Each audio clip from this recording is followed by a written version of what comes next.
Hello, peoples of the tube. Now, today is a very special day. You might know this, you might not, but I'm quite into Doctor Who. Like, Doctor Who's my favourite thing. I know it's a very well-kept secret, the 5 million Doctor Who figures hiding behind me. They don't give it away at all. But yeah, I'm into Doctor Who. It's a thing that I like.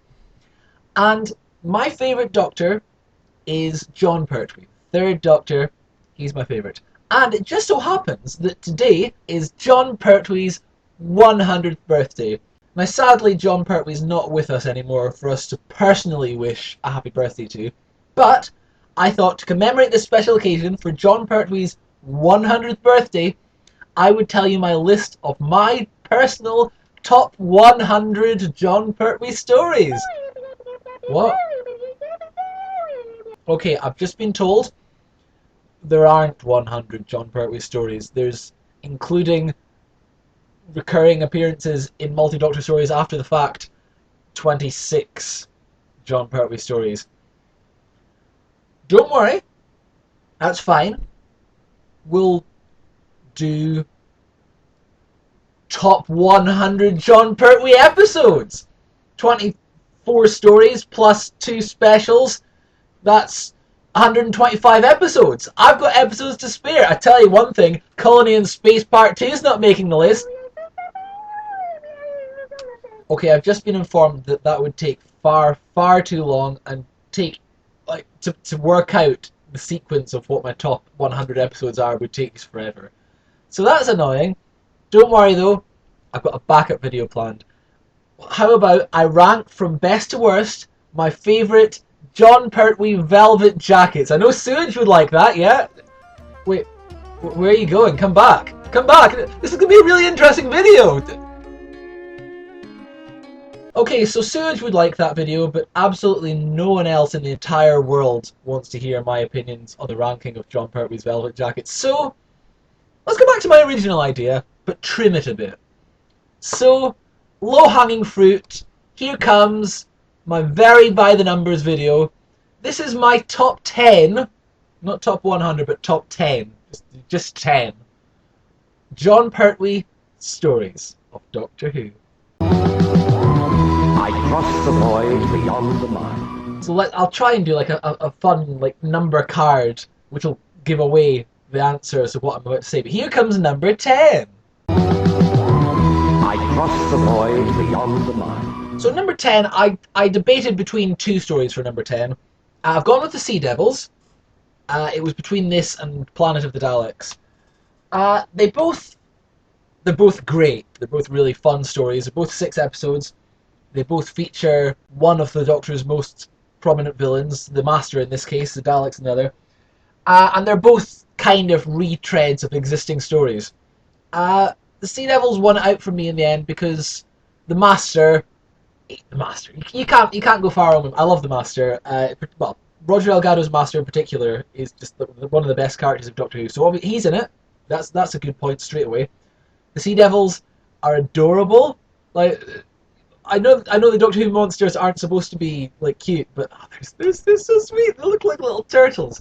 So that's nice. The story is kind of the Silurians redone, but slightly less gritty. But you know, for that, it's a good story. It's a very archetypal Jon Pertwee story. Unit is replaced by the Navy. Other than that, it's pretty much hits all the Jon Pertwee story notes. All the naval battle stuff is really well done. The sword fight between the Doctor and the Master is one of the most memorable Jon Pertwee moments. So I think that fits it onto the list. There are stories I like better than it. That's why it's only at number 10. But yeah, that's my number 10 story. I cross the void beyond the mine. Now hopefully putting this next one so low on the list doesn't upset people. I know this is Billy Garrett John's favourite story, but he doesn't watch my videos, so that's fine. Don't tell him that I only put this at number 9. It's A Curse of Paladin. Yeah, I like this. It's a good story. It's got the only time the Ice Warriors aren't bad. It's got a great atmosphere, great characters and sets, David Troughton's in it. He's really good. Alpha Centauri is like the best character ever. It's a lot of fun. It's got my favourite Jon Pertwee costume in it. I think the first time we ever see the rust jacket tartan cloak combo, that's my favourite Pertwee costume. It's a really good story. Is it my favourite? No, it's a bit sort of hokey at places, but it holds together really well. It's a really solid story. It's obviously it's meant to be a political allegory for Britain joining the EU, which is topical right now.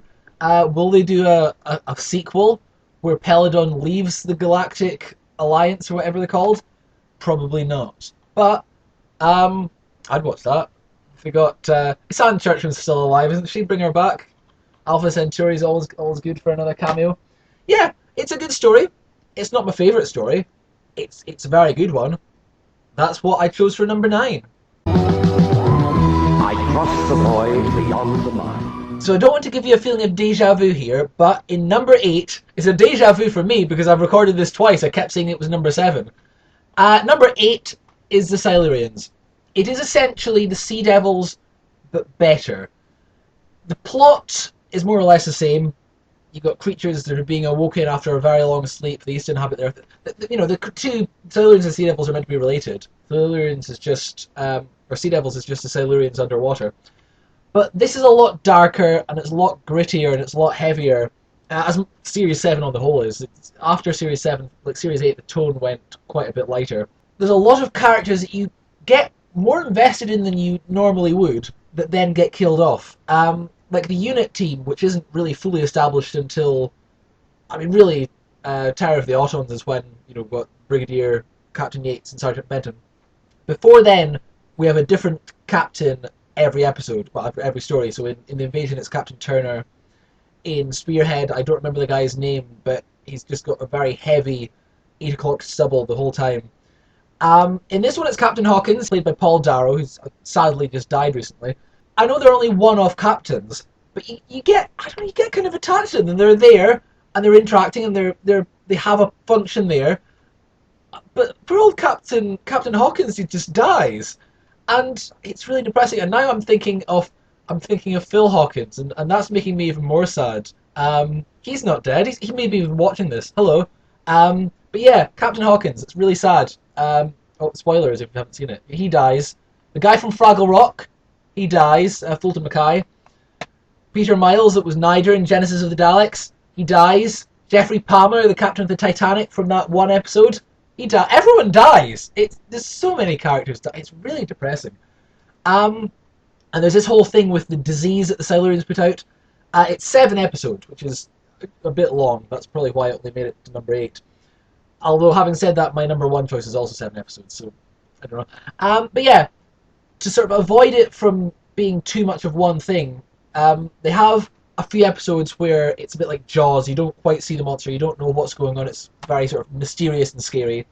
Then you see the monsters about halfway through, and you know them and you get more acquainted with them, and then they put out this disease, and that's the new threat to carry us through the rest of the story. But it's quite a good little tangent. It's quite grim and sort of intense and realistic, and right on your doorstep as a threat, this whole disease that just very quickly spreads through the country. We see how easily it passes along.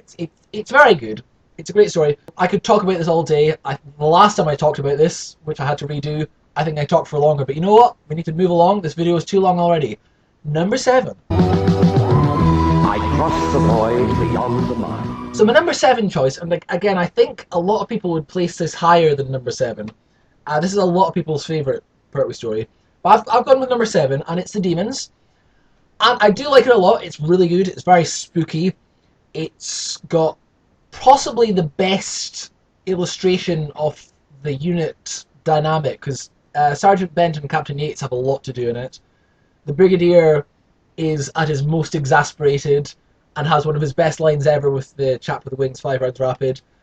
It's got a brilliant location. It's I think I've already said it's very spooky. It's got Stephen Thorne as the main monster. He's got a great voice. The Master's there in a terrible disguise. It's pretty much got everything you'd expect from a Pertwee story. I don't think they have the sort of egregious sort of bureaucrat type character who's in a lot of the Pertwee stories. We don't have that, but to be honest, that character who keeps turning up with a different name every story is it's a really annoying trope of the Pertwee era. So I'm not that fussed that we don't have it in this story. That's probably a point in its favour. I rate it, but I don't rate it quite enough to put it at the top of the pile. There's a few moments where the Doctor's a bit condescending at times in this one. Obviously, Jon Pertwee's Doctor's my favourite one, and I think some of the attitudes in stories like this that the Doctor takes are generally things people pick up on if they're making an argument against his Doctor's character. For the most part, I think Jon Pertwee's Doctor is very sort of sweet and cuddly and affable. He does tend to play to the system off the times. I mean, these were made in the early 70s and they're supposedly set in the late 70s or the early 80s. I don't know. They make a joke about not clarifying when it's set. But anyway, he does tend to go with the slightly sort of chauvinistic mindset when needed. He has to hang out with authority and fit in with him, even though he's an anti-authoritative person. And the moments when he really goes for it kind of make his character a bit less likable. That's not to say he's not likable in this episode, in this story. He is. He's lovely always, but like at some points he's a bit of a jerk in this one. But it's a great story. There is a reason that this is most people's in their top tier. It's a very solid story. It's only 5 episodes, but I don't really think it needed a 6th one. Extra points for the model shot where the church blows up. That's really good. And the scene with Bessie driving by remote control. That's a lot of fun. I also forgot to mention the last story gets an extra point for introducing Bessie because I love Bessie. Bessie's my favourite. Moving on. I crossed the void beyond the mine. So number 6 is another story that I was like at first, well, this is in my top 3, but there's so many good stories. It's really hard to order them. I spent ages working out the sequence for this. But yeah, number 6, we've got Frontier in Space. Another Master story. Yeah, this is the last one the Master's in out of this list. It's also the last one that Roger Delgado was in. Which is kind of sad. It's a bit of a bittersweet goodbye to him. The Draconians, who are not the villains of the story, they're great.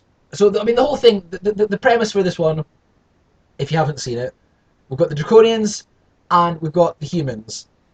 And their two empires are kind of, they're not united, but they're not necessarily at war. I think there had been a war, and suddenly there's attacks on both sides, and both claim the others are attacking them. And when in fact it's the Master with the Ogrons making it look like they're each attacking each other with hypnosis, so that they'll go to war, thus damaging both empires for the Master's sneaky plan. Spoilers: it's Daleks. It's to get the Daleks, so they've got little resistance when they take over both sides. It's really interesting because the Draconians, the design is one of the best designs ever. The guy's name escapes me for a minute, but he's the same guy that did the Zygon masks and the original Sontarian mask and the Ogrons. They're really, really good. They look fantastic. The eyes are cut out, but then makeup underneath, and the same with the mouth, so that they're actually able to move their faces like a normal human instead of like a puppet, or not move their mouth. So that's fantastic. But yeah, it's a very different society to our own. It's kind of sort of influenced by some of the sort of the Eastern, sort of the European type, not European, the Asian type historical cultures, but only to a point. It's very different to what we're used to, and they're really interesting. They've got very different priorities and motivations, but ultimately, they're fine people. And the humans and the Draconians they're not so different. That's the whole point. And the Master's there, and Roger Delgado is great as always.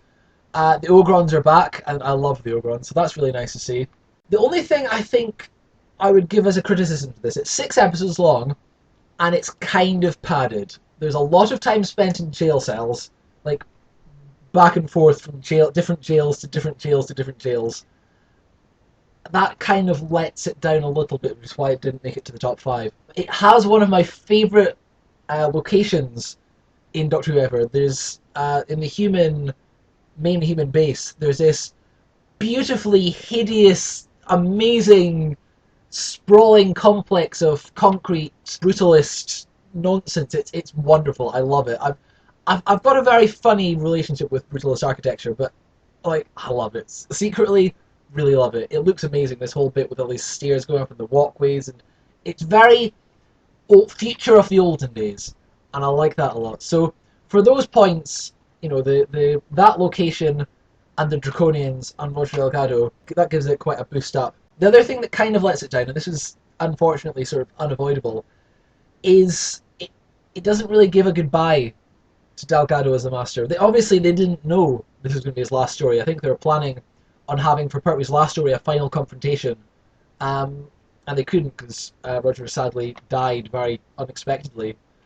And yeah, the ending's very rushed because it has to lead into the next story, and we don't really get a chance to, less so than in any of the other stories he's in. He's just sort of, the Doctor kind of defeats him and then the Master just buggers off.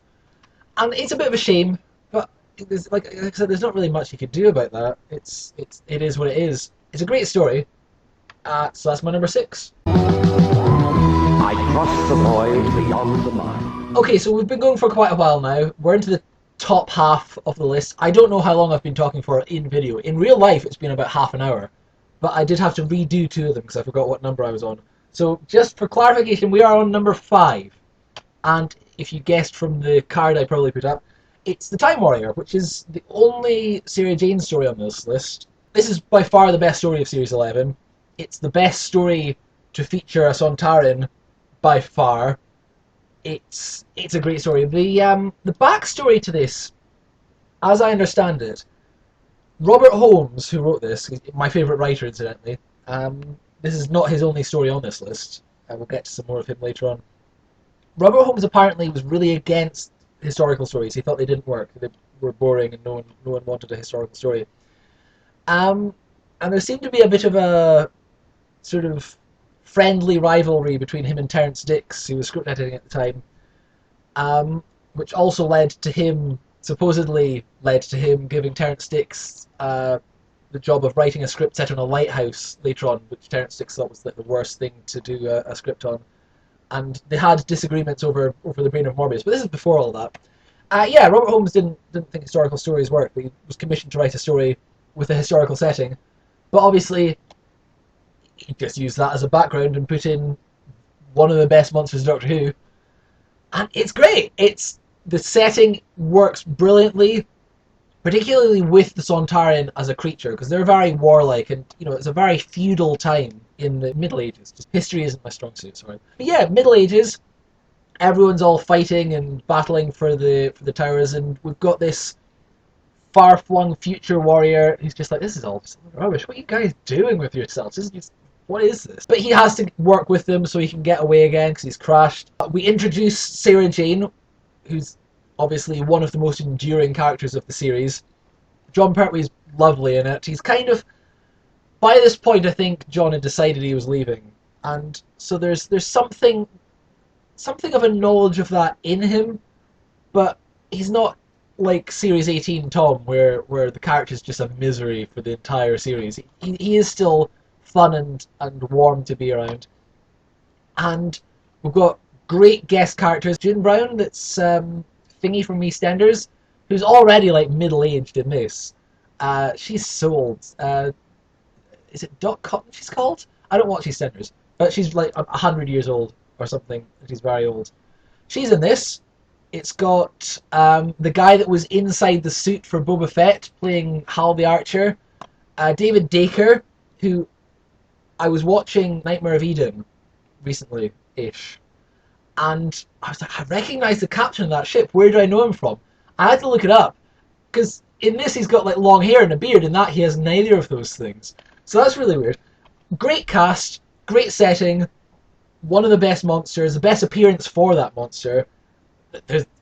It's a pretty solid story. I don't know if there's anything I can really fault this on, except, I mean, the original effects let it down a bit, and the new special effects are better, but they don't quite, some of them don't quite do it for me. The castle explosion looks too fake. But it is great. This is fantastic. Like 4 episodes, it's perfect length.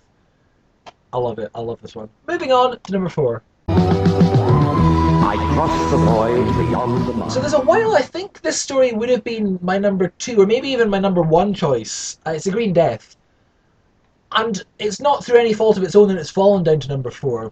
It's just, I think, I'm very changeable in my opinion. Other stories, various elements have lifted them up in my opinion through multiple rewatchings. But The Green Death does have a lot going for it. Joe Brandt's departure, of all of the companions, even considering things like what happened to Adric, I think the emotional delivery of Joe's departure and the Doctor sort of accepting that his sort of assistant, protege, friend had moved on to other things and no longer needed him, and sort of slowly and quietly slips out the back and drives off into the sunset.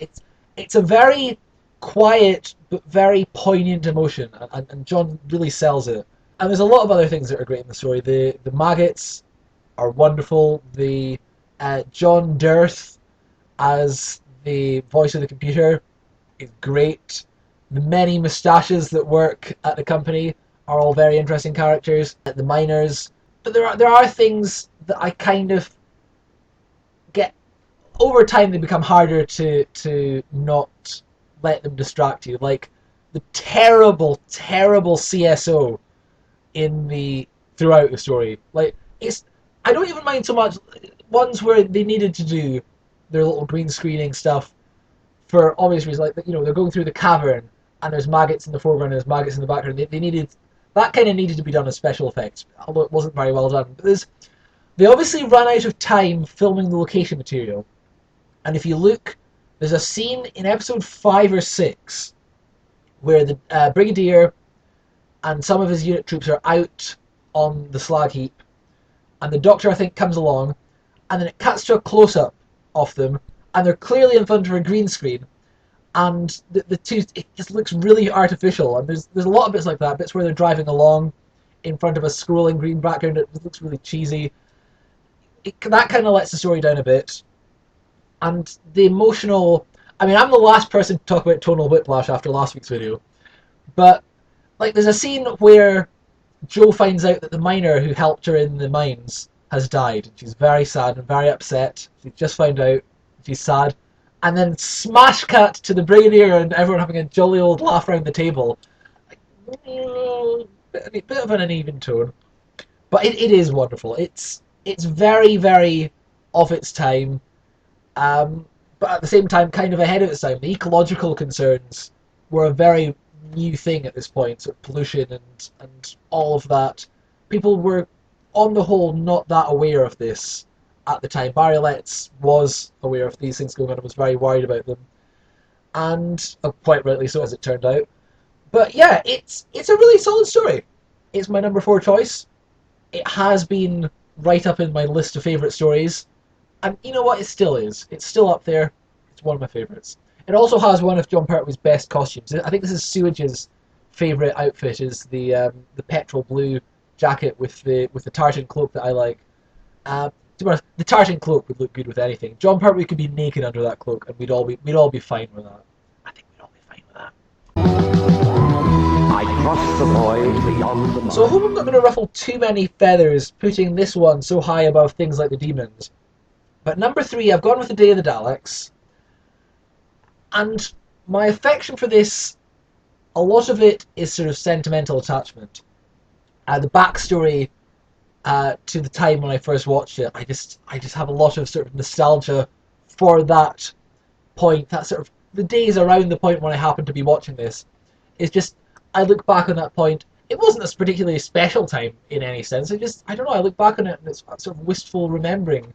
And every time I watch this, I just sort of get taken back to when I first watched it. So I started watching the classic series, I think 2007, early 2007. It would be in sort of January, February. I started with Peter Davison, and I watched, I think, all of his first series, and then I went back. I'd seen Tom Baker's last series, so I thought I'll watch through Tom Baker as well. I want to see or I'd seen his last story, I'd seen Logopolis.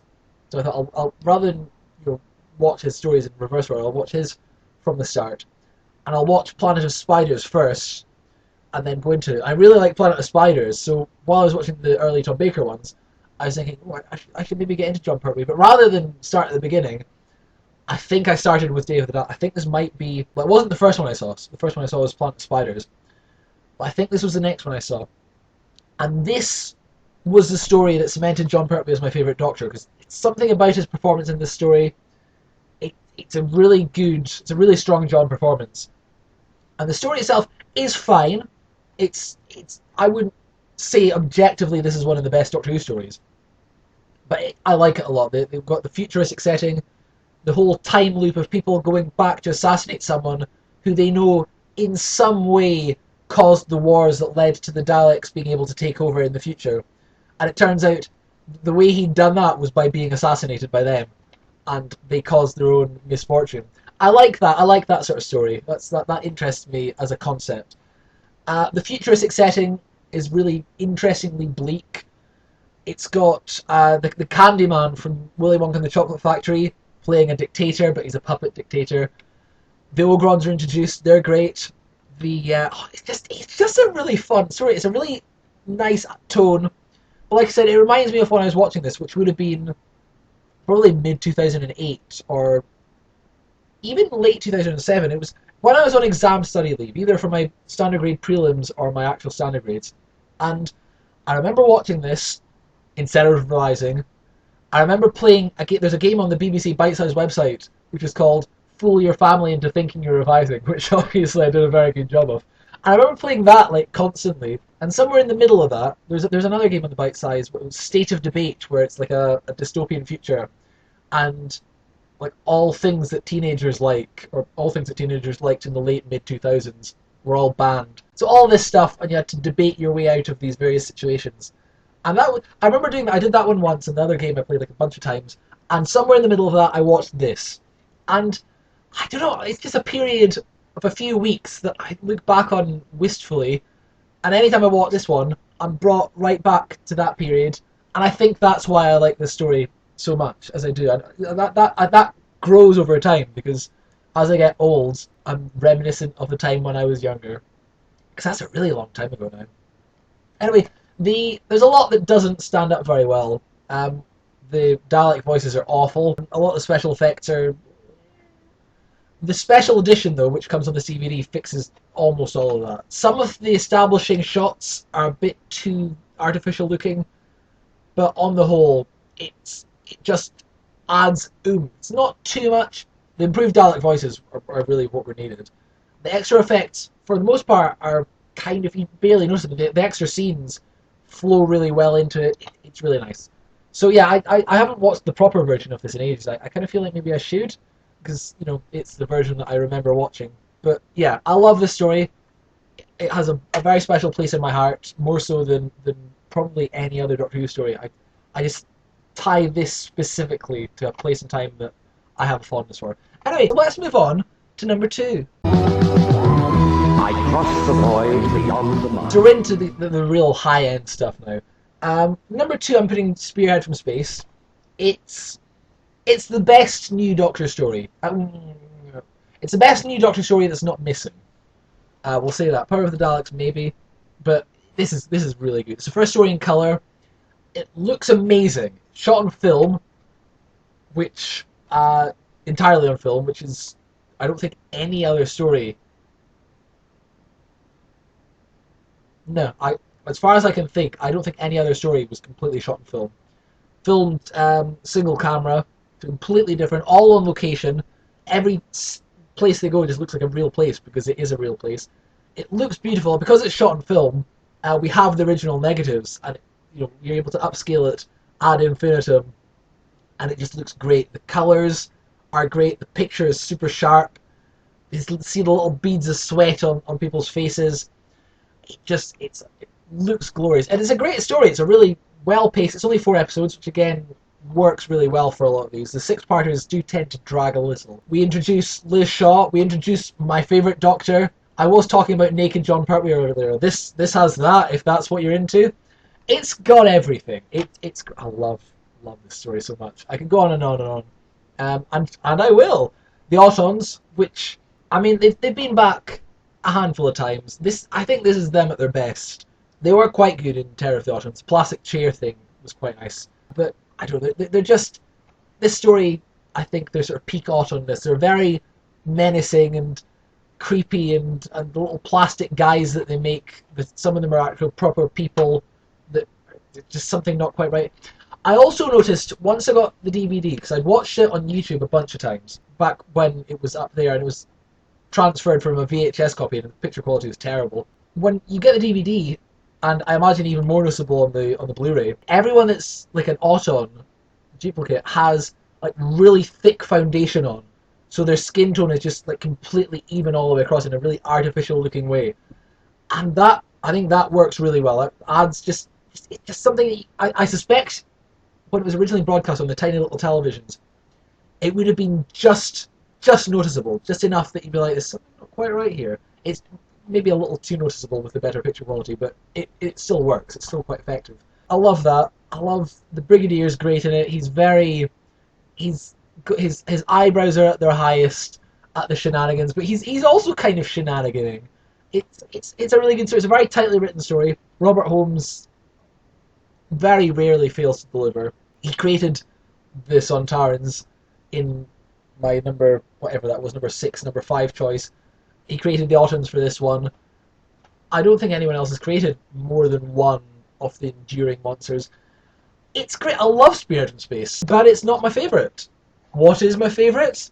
Let's find out. I cross the void beyond the mind. So my number 1 choice, and I suspect there'll be other people for whom this is the favourite. I don't think I'm the only person that has this as their favourite Pertwee story. Is Inferno. And this is just about as close for me as you can get to a perfect Doctor Who story.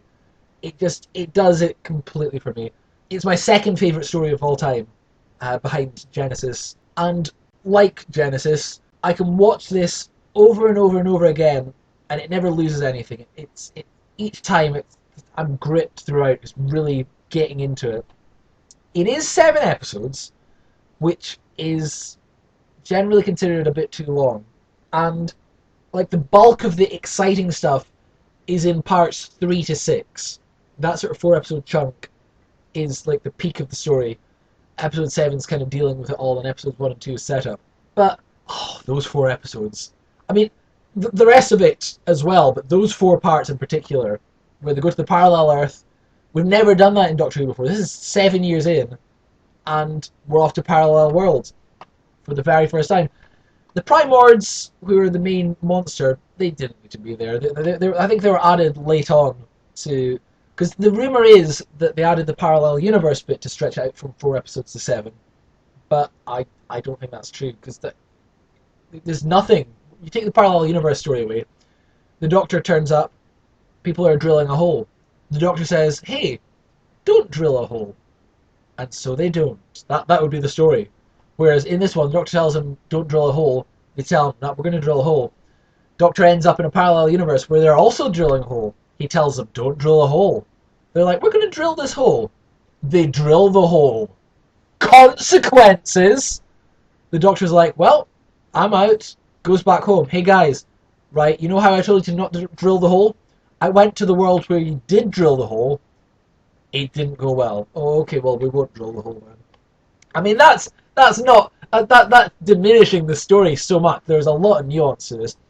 The characters, the supporting characters are great. Like, some of the best supporting characters ever. We've got that caveman from the very first Doctor Who story, the Cave of Skulls one.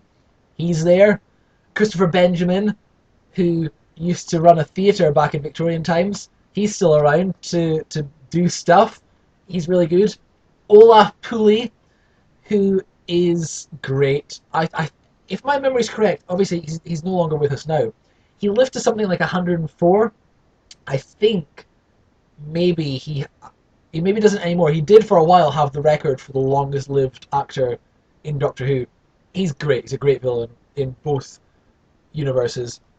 Nicholas Courtney gets to be a villain for a change. I mean, he's kind of a character of questionable morality in the Daleks' master plan, but that's a different character, and he's barely in it. But the Brigade Leader character is so mean. It's so different to the Brigadier, and Nicholas Courtney carries that so well. Benton, evil Benton's just he's just like a solid thug character compared to like the cuddliest soldier ever. And then Liz Shaw is underneath the facade of fitting in with the system. She is just the same person. But that's the thing. We get this idea that in a different universe, different choices have been made. That doesn't necessarily make you a different person. You have the potential to be any number of things, and you've got to kind of make your own decisions within the context you find yourself in, if that makes any sense. I really like that. It's a sort of thing I can ramble about. It just sounds like meaningless pseudo-philosophy, but like in my head, this makes perfect sense. I love this story. It's let down. The only thing that really kind of spoils it is the fact the picture quality is terrible. That's not the story's fault. That's poor foresight in terms of no one ever realizing that we're going to want these on DVD 50 years in the future. So we didn't have the original copies kept. Apparently this is better. I've not watched this since I got the new DVD. I have the original edition, which I've watched many times. I got this for Christmas like a year or two ago, and I've not actually watched it since then. So it might be quite a bit better. But yeah, the picture quality could be better. The direction's great. The fun backstory that you may know if you've watched the special features, it was supposed to be directed by Douglas Camfield. He directed, in fact, officially, it is, yeah, even written on the DVD case, it's directed by Douglas Camfield.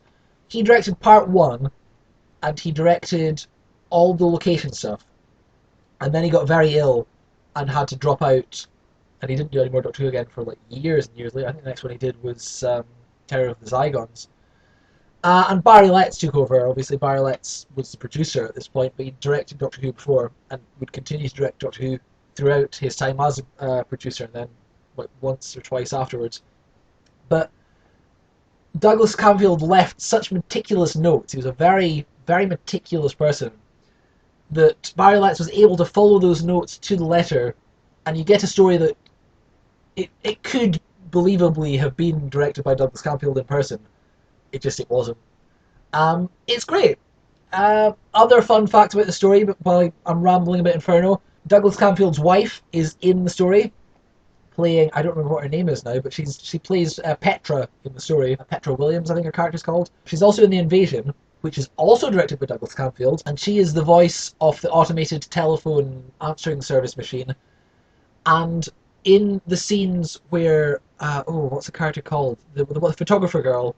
The house is full of pictures she's taken of herself, and they all went missing from the set, and they had to replace them with pictures of Douglas Camfield's wife. So if you look up somewhere in the middle of The Invasion, all the photos in the photographer's house change from being of the actress to being of Douglas Camfield's wife. They do look kind of similar, so it's not that noticeable, but yeah, fun fact.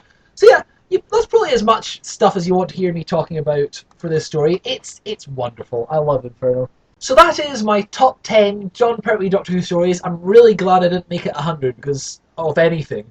Because I've been talking for like an hour and that just would never have ended. Obviously, this isn't categorically the objective best Doctor Who stories of Jon Pertwee. These are just my personal favourites. Your mileage may vary, it probably does. So if you want to leave me a comment telling me what your favourite Jon Pertwee stories are, I'd love to hear from you. If you don't want to do that, that's fine. While I have your attention though, about a month ago, I made another Doctor Who thing. It's probably the best thing I've ever made. It's an episode of Doctor Who, kind of. It's many sketches and funny jokes, funny depending on your tastes, tied into a loose narrative across 45 minutes.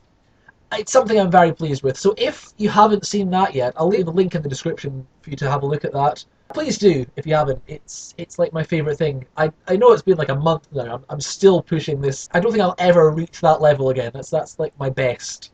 Not for a while anyway. So yeah, check that out if you want. Don't if you'd rather not. Other than that though, thank you for watching. Have a nice day. I cross the void beyond the mind, the empty space that circles time. I see where others stumble blind, to seek a truth they never find. Eternal wisdom is my guide. I am the Doctor. Through cosmic waste the TARDIS flies, to taste the science can't deny. Literally, it's been an hour of footage, but I've been talking for about an hour and a half filming this. That's why the light. If you're wondering why the lighting's been all over the place, I really bright at the start. Now it's horrible and dingy. It's because I started this at 2 o'clock and it's now 3:30, and the sun's kind of disappeared behind a cloud. But yeah, I got to the point where I think around about the green death, my computer's memory filled up, and it stopped recording because I record on my horrible webcam, and it's like maybe 1 byte per hour. So it's not like it takes up a lot of space, but I ran out of memory and I had to clear a load of stuff. I hope this cuts down. Like I said, I hope this cuts down a lot shorter because we don't want to listen to me talking for living an hour on. No one wants to listen to me talking for an hour on anything. But at least it's less gloomy than last week's video. I'm feeling a bit better now. You know, not entirely better. I'm never entirely better, but yeah, feeling a bit better in myself today. So that's nice. Bye.